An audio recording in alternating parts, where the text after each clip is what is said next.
Hi guys, I'm going to make strawberry muffins today. So to start off, I have 2 1/4 cups of all-purpose flour, and I'm going to add in half a cup of granulated sugar, 2 teaspoons of baking powder, and 1/4 teaspoon of salt. And I'm going to whisk this together.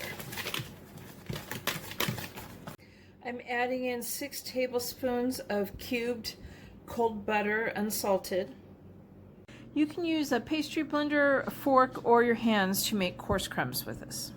Now I'm going to add 1 1/2 cups of clean strawberries that I've taken the tops off and I have chopped up. And I'm just going to toss this around in the flour mixture. And they look pretty coated now, so that's good right there. This is a half a cup of buttermilk, and I'm going to dissolve 1/4 teaspoon of baking soda in it. So I've added my buttermilk to a little larger bowl.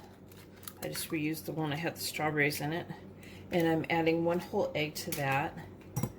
And I'm going to go ahead and combine this up. I'm now going to add the egg buttermilk mixture to the flour mixture, and I'm going to stir this till it's combined, and only till it's combined. I don't want to overstir it.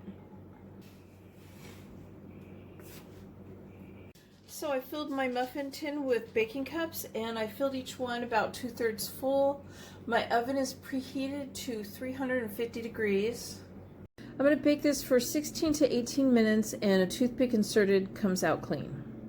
So while my muffins are cooling, I'm going to make a glaze to go on top of them.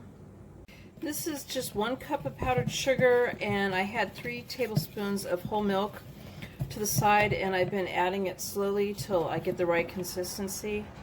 And I think that's where I want it. I actually have some milk left, about 1.5 tablespoons. I have a piece of wax paper underneath my tray here, and I'm just going to drizzle the sugar over this. So there's my strawberry muffins. I hope you guys like this video. Please give it a thumbs up and subscribe to my channel, and thank you guys for watching.